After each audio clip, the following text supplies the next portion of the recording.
sekarang yang nyalon DPR kan banyak. Ada yang 1 miliar tapi tidak jadi. Nggak jadi juga jadi. Banyak. Bukan Salah belanja kali Pak De. Walau alam. Duit setan makan hantu.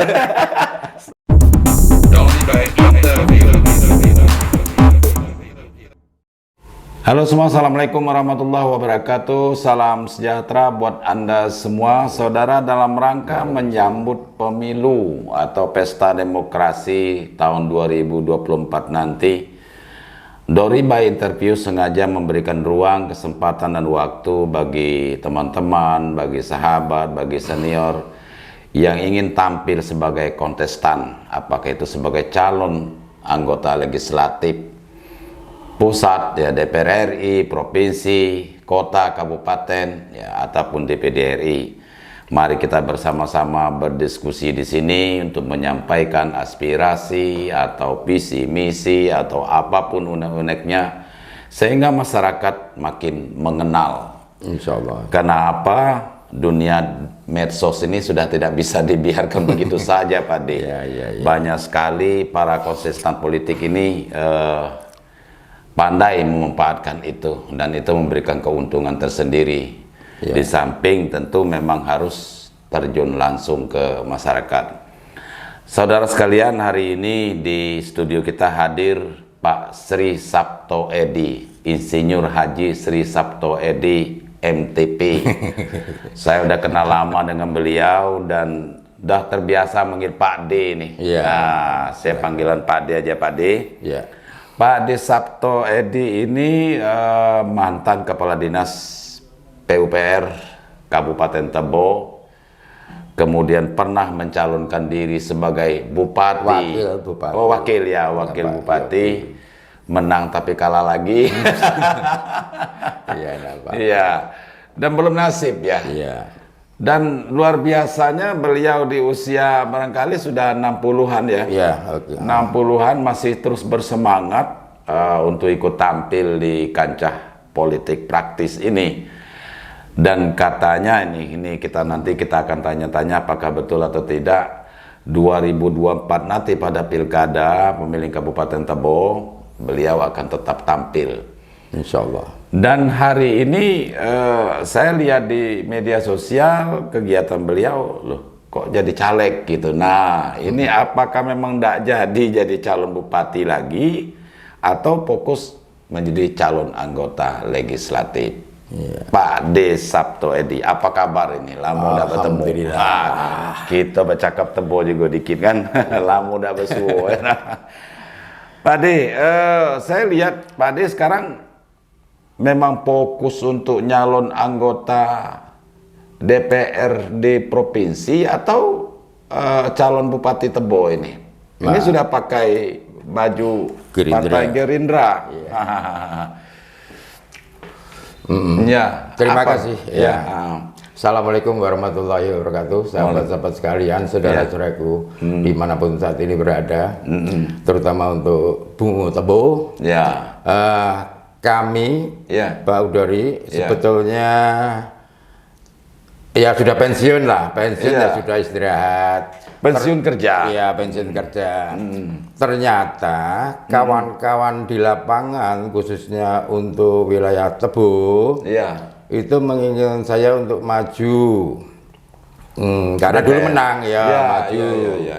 Nah maju, saya sudahlah, yang lain yang masih muda-muda, tidak bisa Pak Sapto, sudah pengalaman di birokrasi, sudah melintas dan aman, merasa tentram lah selama saya di sana. Saya tidak punya apa-apa, udah ada jabatan, tidak ada, pensiun aja lah. Wah tidak bisa. Akhirnya saya berkiprah di Partai Gerindra. Oh, sejak kapan ini? Sejak 2 tahun yang lalu lah. Katanya pengurus di DPC Tebo sebagai apa? One Hat.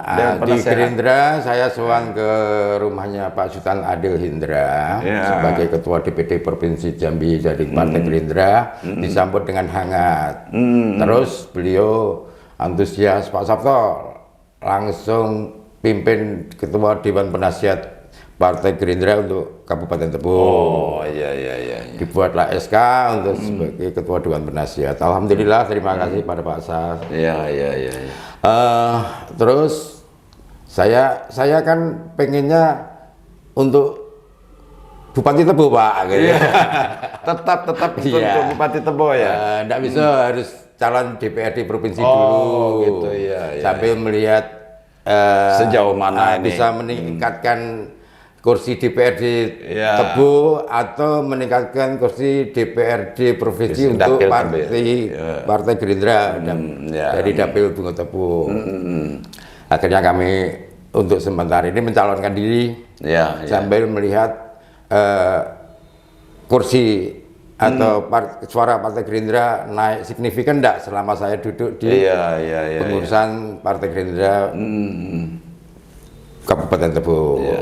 Berarti sekarang fokusnya untuk caleg provinsi dulu, untuk caleg Dapil Bungo Tebo. Insya Allah. Nanti setelah pileg, terpilih atau tidak terpilih, tetap saja ini akan menjadi calon Bupati Tebo. Oke, Pak De? Karena selama ini Partai Gerindra khususnya untuk wilayah Tebo yang di provinsi tidak terwakili. Belum ada yang mewakili dari Bungo. Dari Tebo belum ya? Dari belum. Mudah-mudahan ke depan ini minimal lah untuk duduk di provinsi dari Partai Gerindra ada 2 orang. Insya Allah dari Bungo 1, dari Tebo 1. Dan kursi di DPRD untuk Kabupaten Tebo insya Allah bisa mencapai 7 kursi. Tidak usah mulu-mulu, 7 atau 8 lah gitu. Dari sekarang 4. Besar itu Pak De. Kalau bisa biar bisa ngusung sendiri. Insya Allah. Sekarang 4 ya? 4. Ya kalau 7 ya bisa ngusung sendiri tanpa harus koalisi lagi. Oke, Pak De. Sejauh mana persiapan sekarang untuk calon anggota legislatifnya ini? Katanya udah mulai turun. Sudah, saya mulai turun sudah tahun 2020. 2020 dengan absensi waktu itu Pilkada 2022. Ternyata diundur, tapi tetap kami sosialisasi terus. Sudah banyak di medsos juga orang-orang yang unggah kegiatan saya baik di Rimbo Bujang, Rimbo Ulu, Rimbo Ilir, Rubuk Mandarsa, Tebo Tengah, Sumai dan sebagainya. Kemarin juga saya memberi bantuan banjir di daerah Sumai. Ya. Sejauh mana respon masyarakat ketika Pak De balik lagi nih? Alhamdulillah sangat antusias. Yang tadinya ketemu tim lama itu tim lama, tim baru. Tim baru yang merasa dulu itu mengkhianati saya waktu di MK itu sudah pada gabung karena kembali lagi. Insya Allah. Bukan kembali gabung. Gabung lagi. Tobat. Insya Allah. Karena merasa menzolimi waktu dengan Pak Yopi dulu. Kalah di MK. Tidak apa-apa lah, tapi kan kita semuanya bersaudara. Kami tidak ada dendam. Semuanya itu ada hikmahnya. Sudah diatur oleh Tuhan kan. Kebetulan juga waktu itu Pak Gubernur juga ngajak sudah ke provinsi. Gitu ya. Untuk jadi kepala dinas perhubungan maupun Bapeda provinsi. Udah keliling kemana saja nih Pak De? Ke seluruh kabupaten sudah? Sudah 2 kabupaten Bungo dan Tebo ya. Beberapa desa sudah banyak desa. Sudah hampir separuh lah insya Allah. Gitu ya.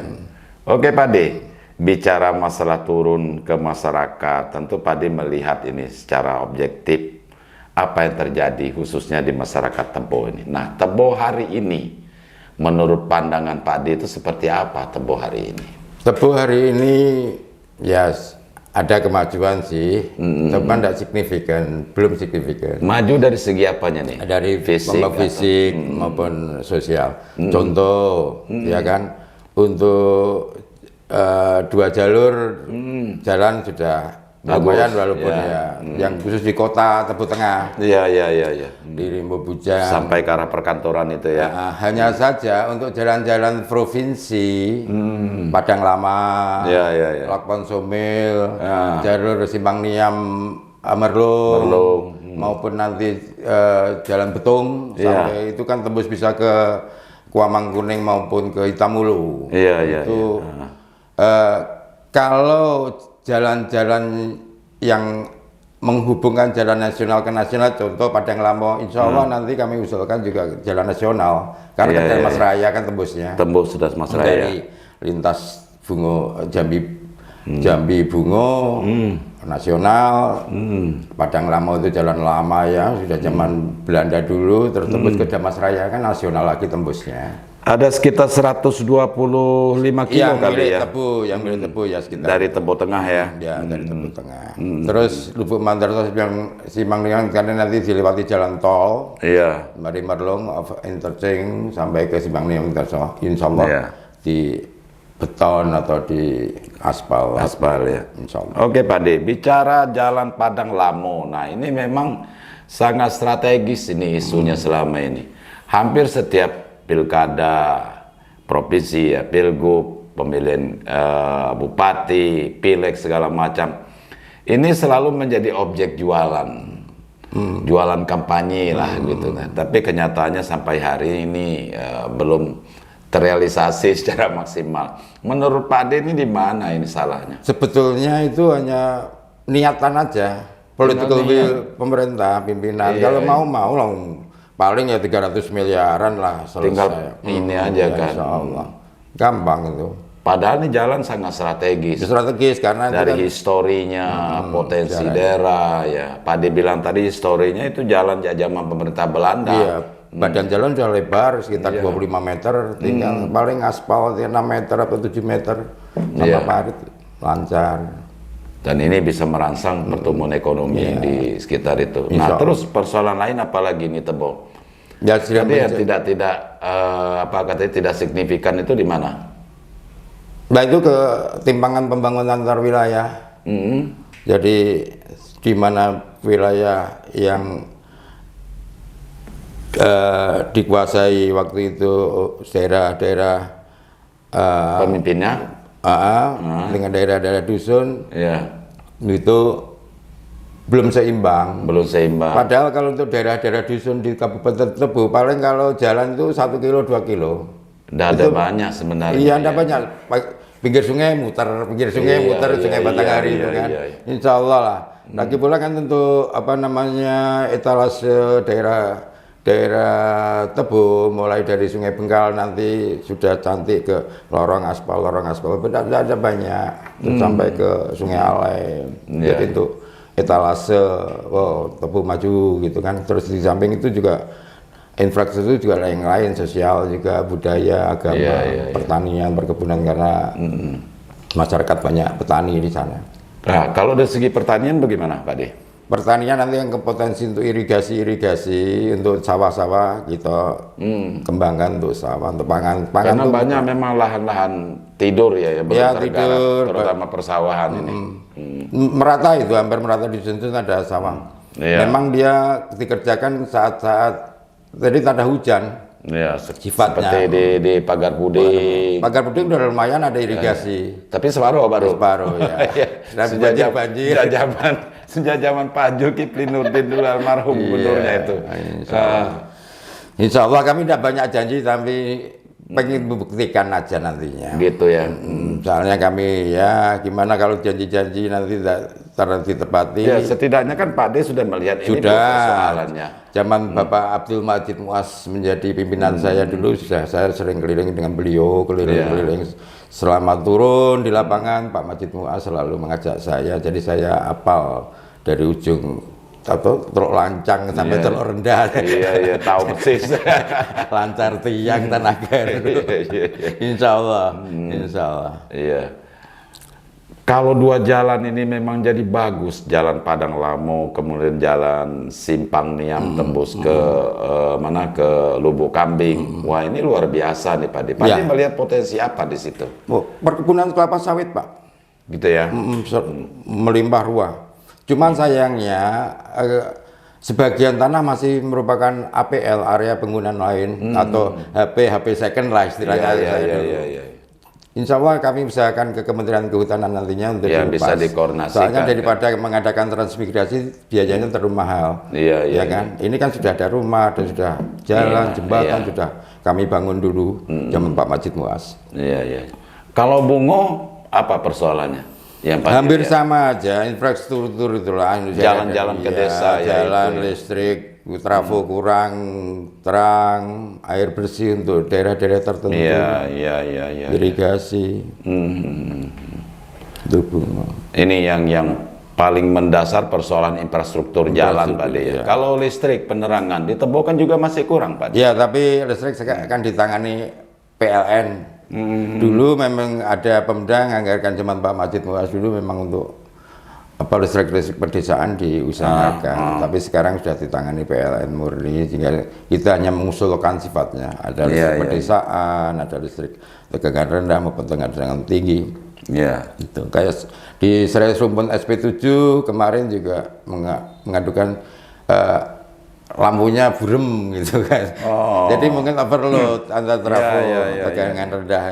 Oh, sudah sampai ke sana? Sudah sampai SP7? Ya udah, SP7, SP5, SP6, SP2, SP1 sudah. Wah, ini tim udah makin gemuk ini, makin meluas ini. Kami belum bentuk tim, tapi solidaritas dari masyarakat bawah itu yang tahu nama Sabto itulah tahu. Sabto sangat peduli Tebo. Sabto sangat peduli Tebo ya. Itu ndak ya, Bungo juga. Iya. Ya karena memang lama di Tebo, jadi lebih banyak tahu persoalan di sana gitu kan. Terus apa lagi persoalan mendasar di Tebo ini, Pak De? Itu di samping jalan, terus listrik, air bersih, sebagian kawasan-kawasan yang perlu dibantu air bersih dan DK. Terus daerah-daerah rawan banjir mungkin ditempatkan di tempat yang tidak banjir lagi. Memang daerahnya kalau musim penghujan kan banjir luapan Sungai Batanghari. Sungai Batanghari.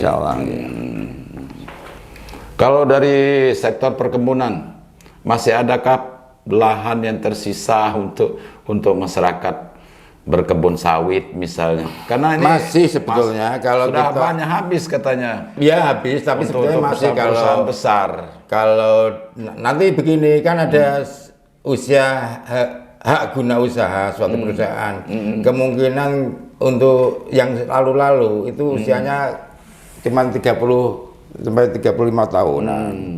Kalau pas nanti memang sudah habis, ya kita konsesinya untuk sebagian yang sudah dikelola masyarakat, ya silakan ke masyarakat. Jadi perhutanan sosial misalnya gitu ya. Perhutanan sosial, ya karena semuanya untuk kemakmuran rakyat bersama.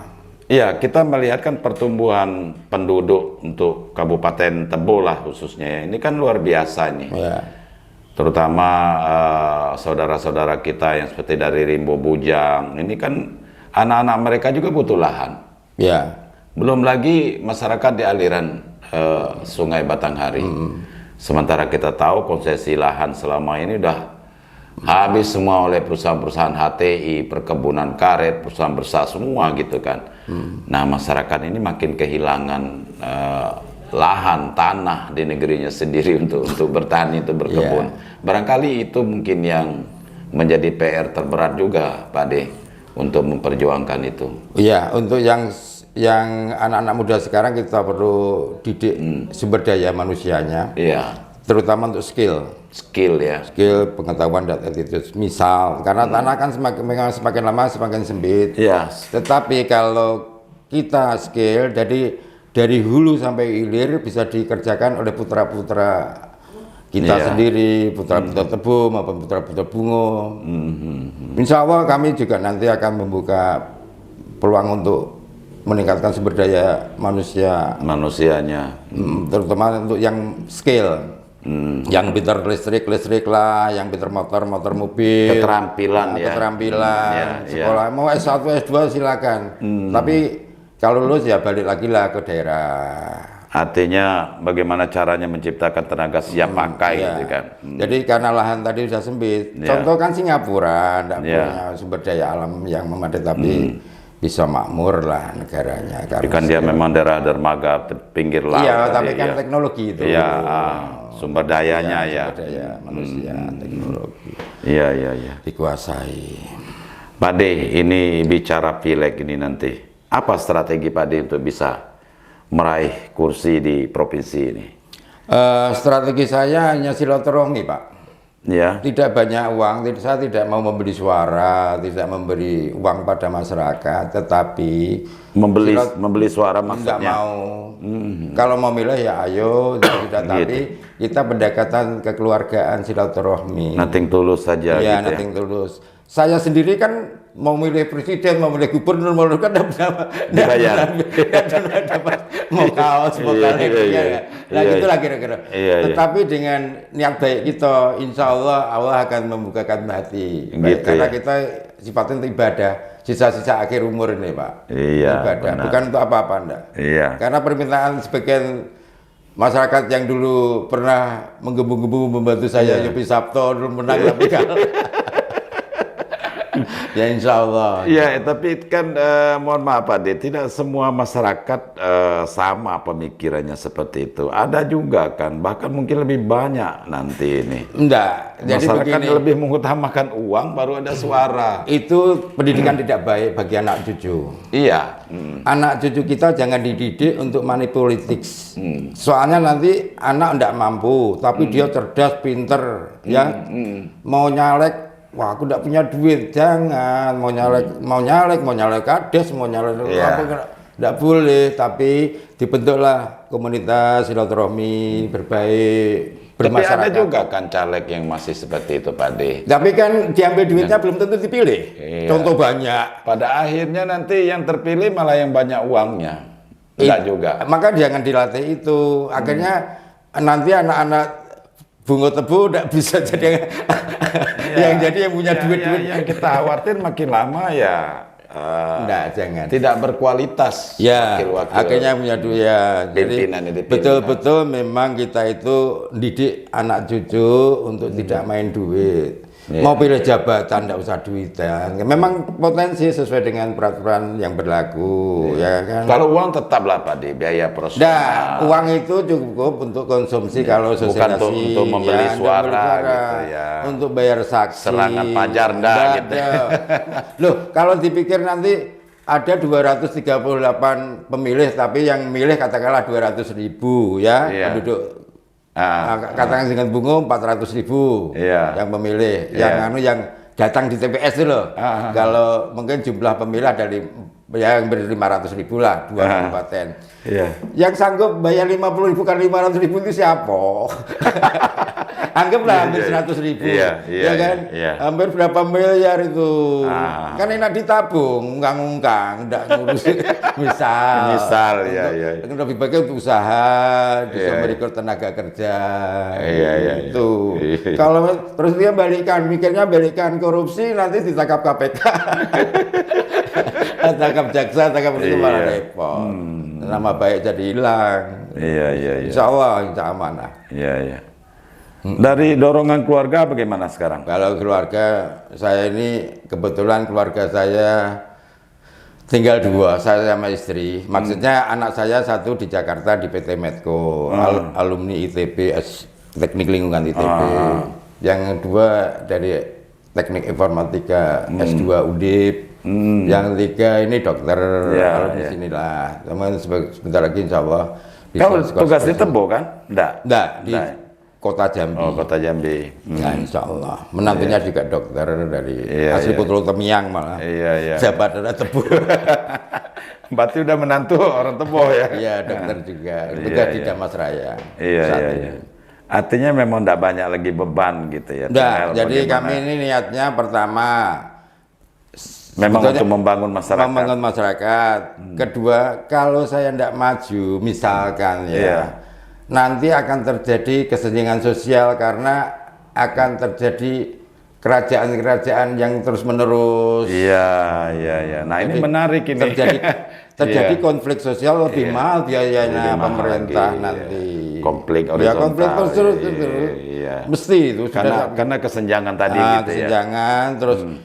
Kok dia terus jadi bupati sampai anak cucu. Gitu. Keluarga itu terus gitu ya. Bisa. Kita kan tidak sebut nama Pak De. Sempurna. Jadi untuk memutus sementara mata rantai kita masuk dulu. Artinya perjuangan Pak De berat sekali itu. Sebetulnya tidak berat, aku minta pertolongan Allah Subhanahu Wa Taala. Menarik ini. Oke Pak De, sebelum kita bicara lebih jauh ini tentang Tebo kita break sebentar. Nah ini menarik Pak De bicara tentang Tebo. Kan Pak De kan tadi rencananya kan sekarang nyalek dulu ini. Berpensi. Terpilih atau tidak terpilih, namun tetap hasratnya untuk menjadi bupati di Tebo itu tetap membara sampai hari ini sehubungan dengan banyaknya permintaan masyarakat dan lain sebagainya. Bagaimana Pak Ade melihat Tebo sekarang itu dari sisi politik, sosial dan segala macam? Untuk infrastruktur tadi sudah dibicarakan sedikit ya. Untuk kita fokus nih bicara Tebo sebagai kepala daerah, calon kepala daerah ini.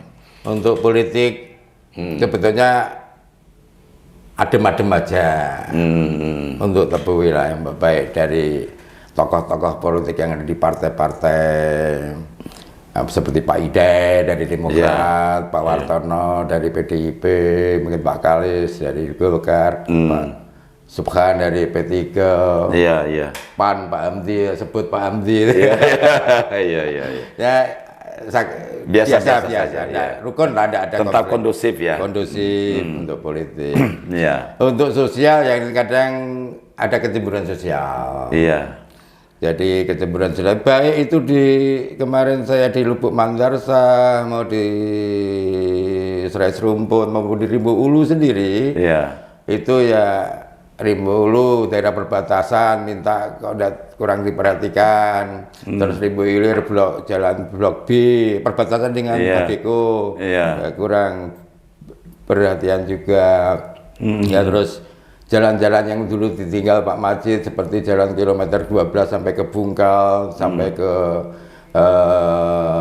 Betung Bedara itu juga sudah tidak bagus lagi. Tidak bagus, malah ditanami sawit. Saya prihatin dengan keadaan itu. Untuk sosial terus ya dikit-dikit kadang timbul ras.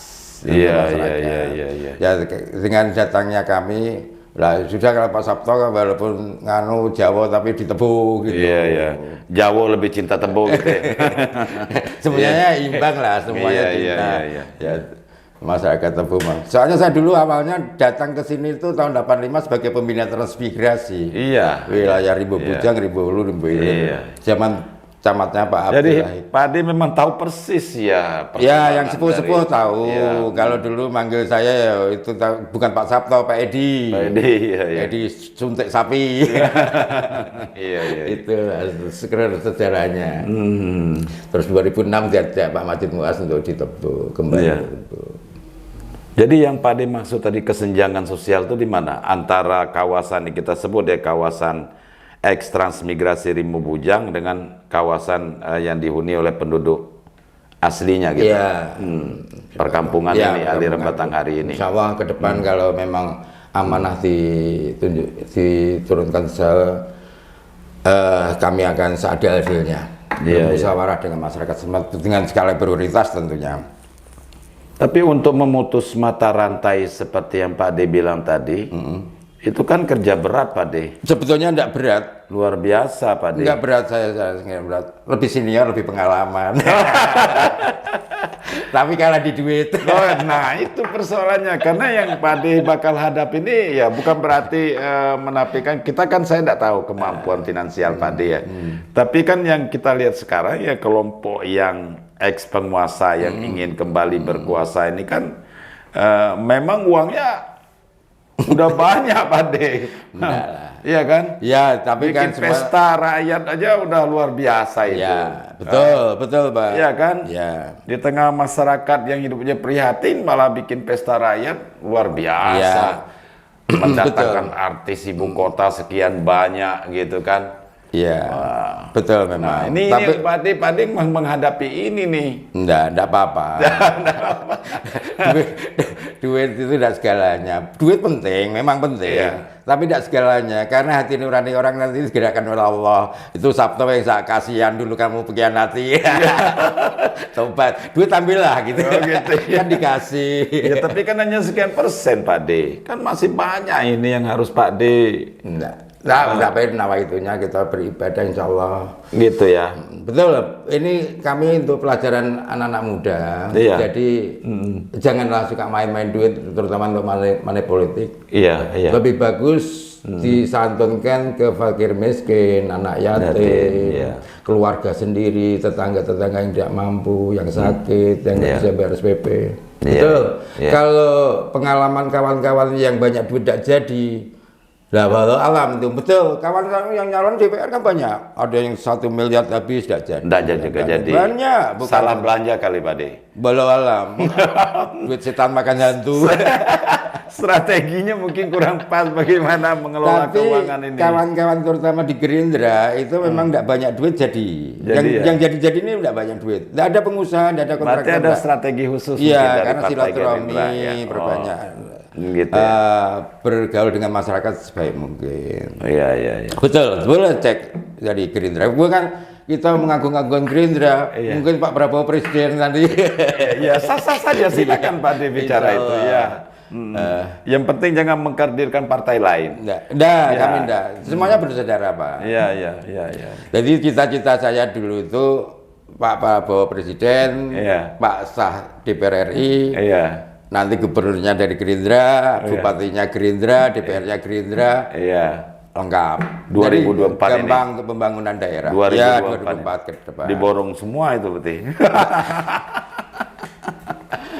Pak De, saya masih tertarik ini bicara Tebo dan terkait dengan Pak De ingin tampil lagi sebagai calon bupati nanti 2024. Pak De memang asalnya orang etnis Jawa ya.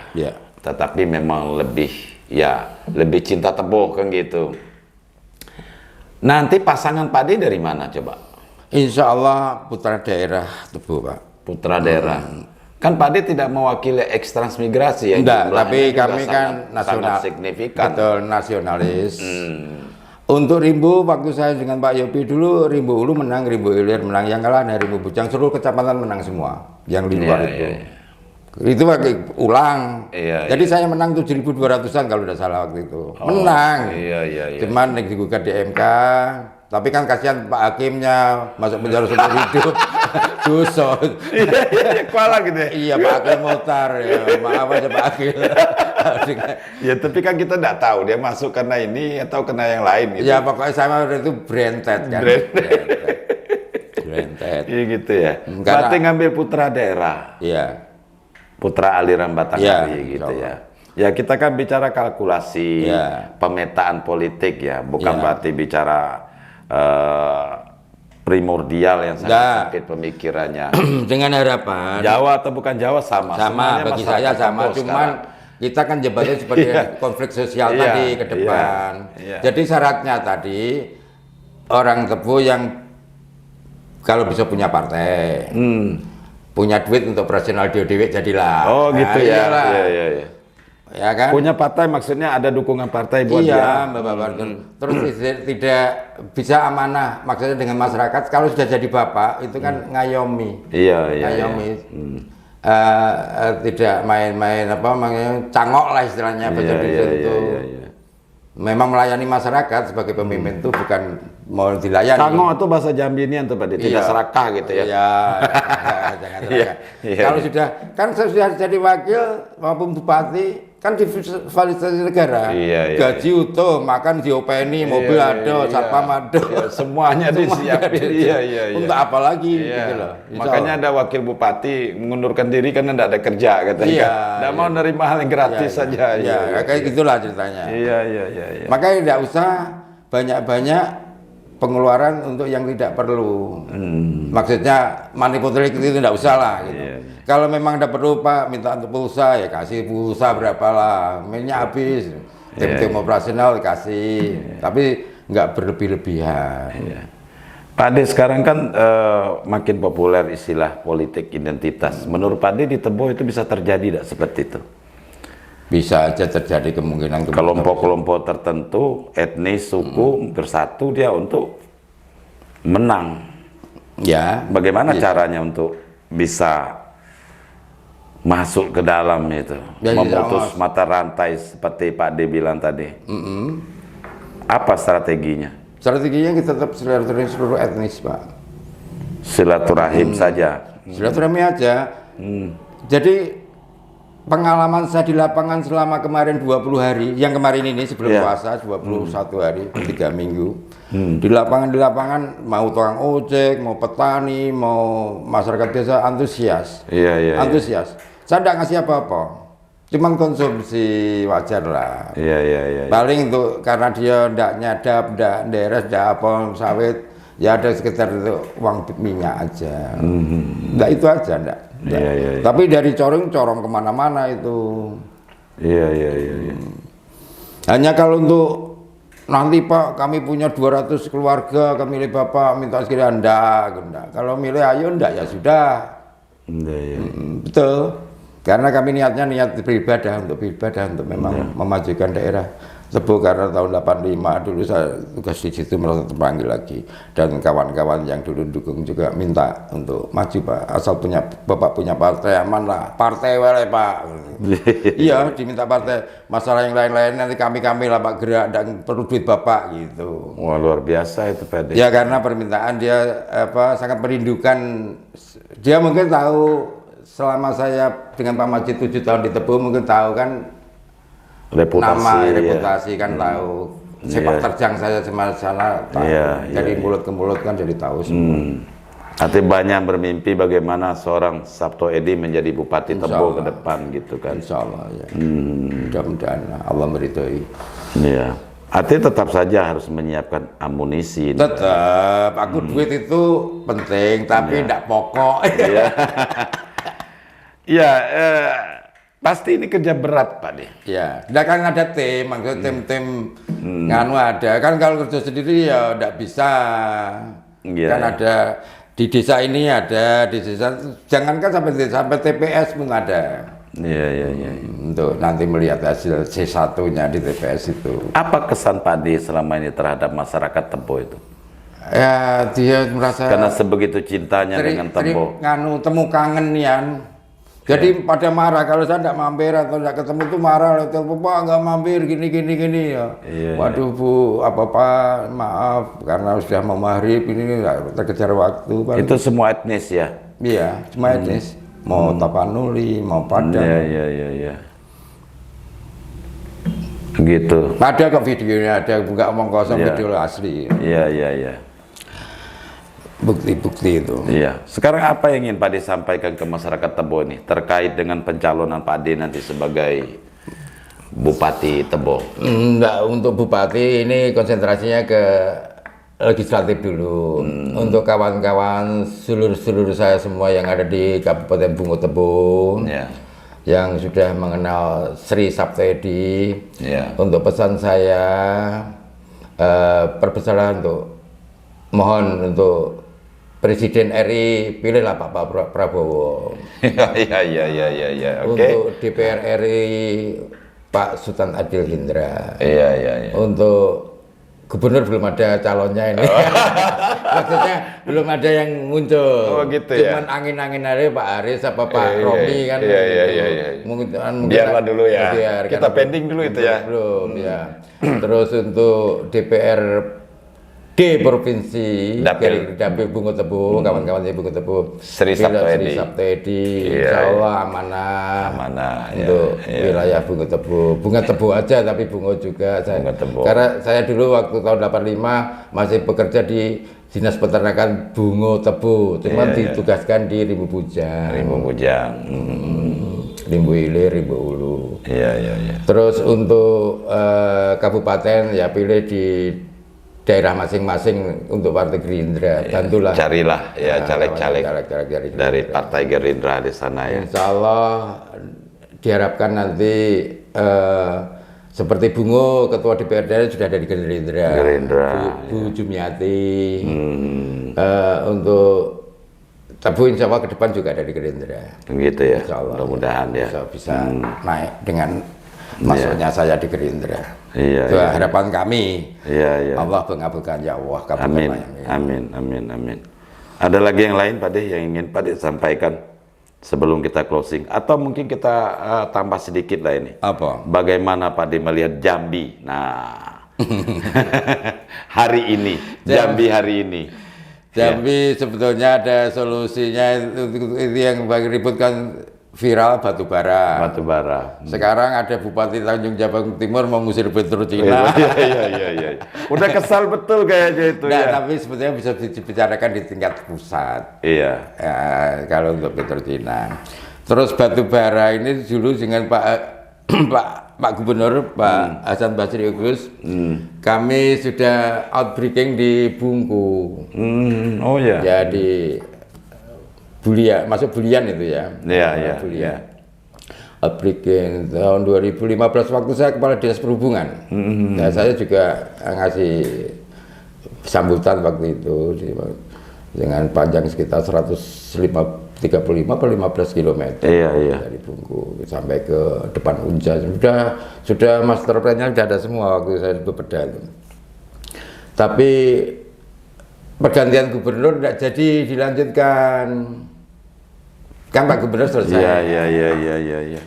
Berubah lagi kebijakan. Padahal itu sebetulnya WKS saja bisa bangun jalan khusus untuk mereka koridor mereka. Masa batu bara gabungan dari perusahaan-perusahaan banyak. Padahal truk tronton BKS juga berat kan? Iya berat. Jadi sebetulnya ada 3 alternatif.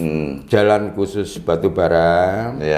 Alur sungai maupun kereta api. Kalau kereta api sebetulnya waktu Pak BA. Bukan, Pak Menterinya Pak Yonan dulu kami sudah bikin amdalnya itu kereta api. Iya. Provinsi Jambi. Katanya sudah pemetaan waktu itu. Ini sudah tapak relnya juga sudah datang di pelabuhan Talang Dulu waktu itu. Oh, sudah sempat datang. Terus? Karena kebijakan pusat berubah untuk jalur kereta api Lampung Banda Aceh sementara dihentikan. Dialihkan dulu ke jalan tol. Jadi dulu mau seiringan jalan tol 50 meter jaraknya rel kereta api. Kenapa? Kalau kereta apinya mogok atau kena banjir masih ada jalan tol atau bis gitu. Kalau ada mogok-mogok di sana. Itu ya mudah-mudahan dengan adanya kasus batubara ini bisa segera terselesaikan. Tapi niat nggak sampai itu. Tinggal niat ya. Perusahaan A, kamu 10 km selesaikan dalam sebulan. Perusahaan B 10 km nyambung sudah. Iya. Nggak masalah. Berarti niatnya yang belum maksimal ini. Karena mungkin banyak kepentingan di sana. Sebetulnya kan kepentingan lebih diutamakan masyarakat daripada masyarakat itu ya. Tapi sekarang masyarakat harus ngalah dulu, Pak De. Jangan diutamakan, kita kan wakil rakyat. Kalau wakil rakyat, kita itu memang mewakili rakyat.